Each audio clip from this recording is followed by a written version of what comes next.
Hello, Grade 9 Religion. This is your intro video for Unit 9. Um, we are going to discuss recreation now. So we started with Unit 7 was creation, the creation narrative, where God created the world. We went to the decreation narrative where Adam and Eve fell out of the garden and sin was introduced to humankind. And now we're going to talk about recreation.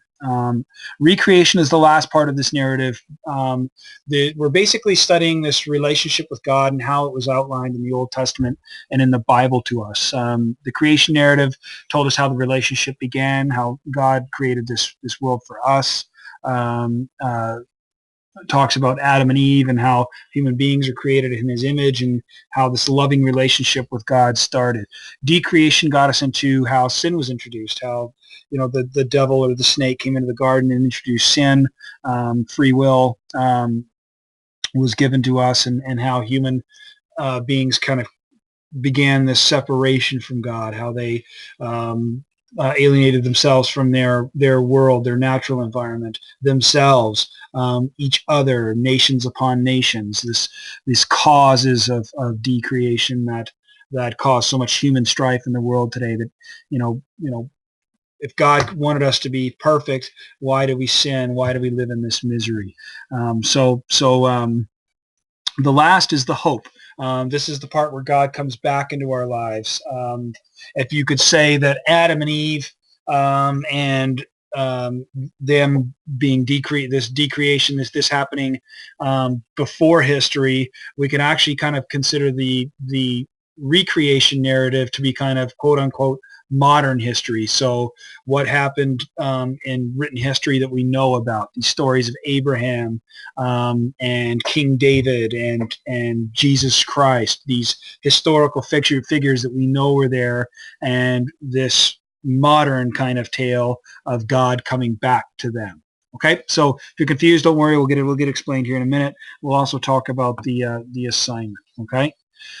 So recreation is this concept that God comes back to us. God intervenes. So we saw it in the Noah's Ark story where he came in and he flooded the earth, and then he made this new covenant. A covenant is an agreement. It's a treaty. It's a contract. It's God's agreement or his contract with man, with human beings. So creation, we see this story of God coming back to us. And it starts with the story of God calling Abraham. So God comes and he speaks to Abraham, and he develops this relationship with Abraham where he promises Abraham a promised land and descendants beyond count, as many as there are stars in the sky. And he recreates this relationships and gives Abraham this promise, okay, this covenant, okay. It then goes into talking more about some of the ways that he helps Abraham along, helps him see God, and kind of gives him favors. And then he tests Abraham to see that if Abraham really believes, Abraham really deserves this covenant that he's made with him. And of course, Abraham passes that test. And then God's intervention continues to Abraham's descendants. So he helps Isaac, then he helps Jacob, then he helps Joseph. And all of these stories are basically stories about how God intervenes in Abraham's descendants' lives and kind of does them favors, shows them that he truly does love them and that he has reestablished his covenant with these people and made them his quote-unquote chosen people. Okay, so these are a number of stories about this reestablishment of us being back in God's favor. Okay, these are some questions talking about decreation, recreation, wanting you to explain your understanding. This is a question here about covenants. This question is talking about the new sign, the special mark, this new intervention of God and human beings, and what he gave to Abraham. What was the result of that covenant? How did he test Abraham to see that he was worthy of that covenant? And what 2 points does God teach us through this test? What is it that what message did God send us by testing Abraham, this story of God testing Abraham? What are we supposed to learn from that story? What's the importance of it? Okay. Once we're finished with those stories, this is an assignment where we basically kind of talk about creation, decreation, and recreation. So what was the main thing that kind of stuck out at you between all these stories of us being, God making us in his perfect image, us falling from that grace, this decreation where we learn how to sin and we disrespect our world and we fall out of good graces. And then this narrative where we are recreated again. God comes to Abraham, comes to Noah, sends us Jesus Christ, where we are recreated, where we are given salvation back and brought back into the graces of God if we live in a way that is deserving of that. This project, they want us to do a felt artwork.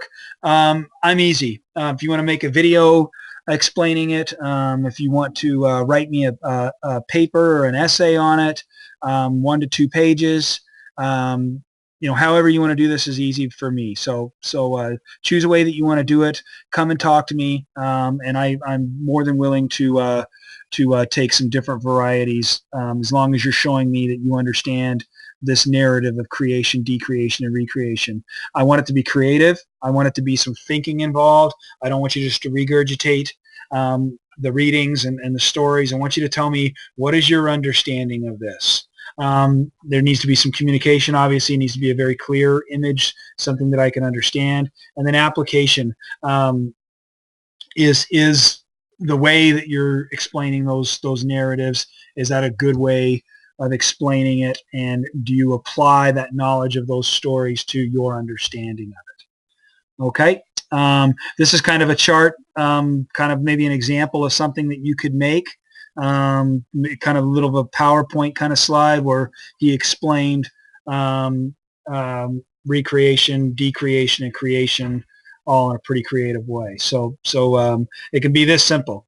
This is an exemplar that you can use. I don't want to see you reuse this, obviously. I know what it looks like. I want you to retell these stories in your own way.